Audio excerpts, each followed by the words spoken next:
ఏ పాపిస్టోడి పని చేసినాడో ఏమో, గోడౌన్ మొత్తం తగలబెట్టేసినాడు.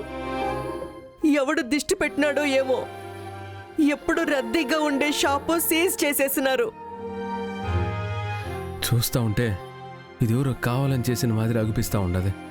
లేదంటే ఉన్నట్టుండి గోడౌన్ తగలబడిపోవడం ఏంది?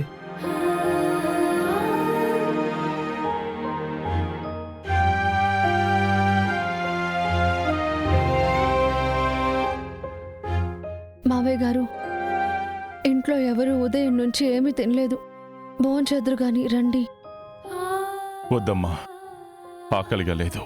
మీరు తినలేదంటే ఈ ఇంట్లో ఎవరు తినరండి. ఎట్ట ఆకలవుతాది? వాళ్ళ చేతులు పడిపోను.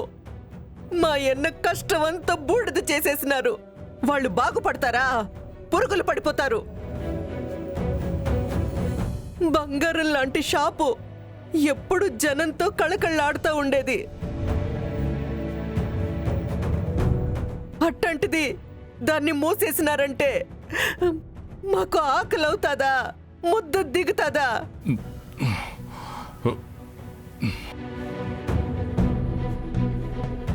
రాత్రనక పగలనక ఆ షాపుని ఆ స్థాయికి తీసుకొచ్చేదానికి మా అన్న ఎంత కష్టపడినాడో నాకు తెలుసును.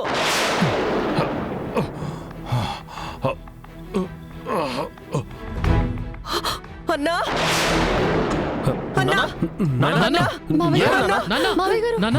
ఏమైనదన్నా? ఏమైంది అన్న? ఏమైనది అన్నా? అన్నా బావగారు, చిరు బిన్న నీళ్లు తీసుకురా.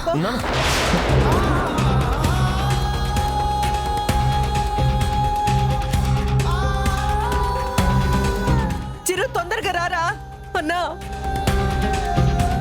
అన్నా,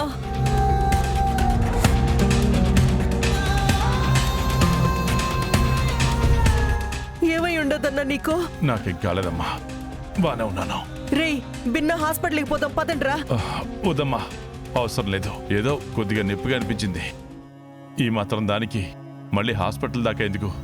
కాసేపు విశ్రాంతి తీసుకుంటే సరిపోతుంది. సరే నాన్న, మీరు గదిలోకి వెళ్ళి రెస్ట్ తీసుకోండి. నేను డాక్టర్ గారిని తీసుకొస్తాను. నాన్న, మీరు షాప్ గురించి ఆలోచించొద్దు. మనం ఏ తప్పు చేయలేదని నిరూపించి మన షాప్ తిరిగి ఓపెన్ చేసేలా నేను చూసుకుంటాను. మీరు దాని గురించి ఎక్కువ ఆలోచించకండి. రండి, మీరు గదిలో రెస్ట్ తీసుకుందరు. రండి. జాగ్రత్త అన్నా. రండి నాన్న.